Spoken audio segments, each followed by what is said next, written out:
Quand on pense à l'Europe, on imagine souvent les grandes villes élégantes, la modernité, le confort.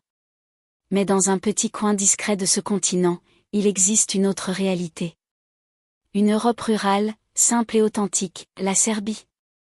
Je me trouve à Ak, une petite ville située au cœur de la Serbie. Ici, pas de centres commerciaux, pas de tourisme de masse. Seulement des collines verdoyantes, des maisons modestes et des gens au cœur grand comme ça. La vie est calme, presque figée dans le temps. Je loge dans une maison d'hôte tenue par Milina, une femme chaleureuse et pleine d'énergie. Dès l'aube, elle allume le feu, prépare le petit déjeuner et s'occupe des tâches ménagères. Son mari, lui, est un vrai paysan né ici, il n'a jamais quitté la région. Chaque matin, il attelle 2 chevaux à une vieille charrette à 4 roues. Ensemble, ils partent dans les champs pour couper de l'herbe fraîche, destinée au bétail. Contrairement à ce qu'on pourrait croire, ils ne coupent que le strict nécessaire, juste assez pour nourrir leurs animaux pour la journée. L'herbe fraîche chaque jour, c'est meilleur pour la santé, me dit-il avec un sourire. Pendant ce temps, Milina s'active en cuisine. Elle commence par cuire quelques œufs, hache finement du blanc de poulet, puis ajoute un ingrédient essentiel dans la cuisine serbe, le fromage local.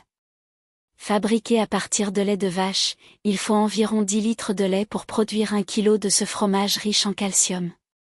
En Serbie, ce fromage est aussi indispensable que le pain ou le sel, on le retrouve à tous les repas. Elle mélange ensuite le poulet avec du beurre fondu, des œufs de ferme, du yaourt nature et une montagne de fromage râpé. Le tout est assaisonné de sel et de poivre, puis façonné en petites boulettes ovales. Chaque boulette est roulée dans des éclats de noix locales, avant d'être dorée à la poêle jusqu'à obtenir une croûte croustillante et dorée. Rien qu'à l'odeur, on a déjà l'eau à la bouche. Mais Milina ne s'arrête pas là. Elle prépare ensuite une soupe traditionnelle à base de courgettes et de yaourt. Elle commence par faire revenir des morceaux de lard fumé, puis les retire pour préparer un roux à la farine. Ensuite, elle y ajoute du lait, quelques épices et un ingrédient mystère que seuls les Serbes connaissent.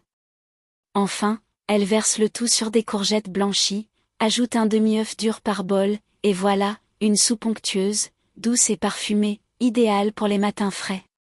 En m'asseyant à table, je demande à Milina si elle cuisine toujours comme ça. Elle rit doucement. Non, seulement quand nous avons des invités. D'habitude, on mange très simplement. Et c'est peut-être ça, la beauté de ce lieu, une vie modeste, mais pleine de chaleur. Des repas simples, mais préparés avec amour. Une hospitalité rare, sincère, qui vient du cœur. Dans cette petite ville serbe, j'ai trouvé bien plus qu'un paysage ou un bon repas, j'ai retrouvé le goût des choses vraies. Une Europe loin du bruit et de la vitesse, une Europe qui respire encore au rythme de la nature. Si vous aussi, vous rêvez de découvrir le monde autrement, suivez-moi dans la suite de mon voyage. Ce que vous allez voir, vous ne le trouverez dans aucun guide touristique.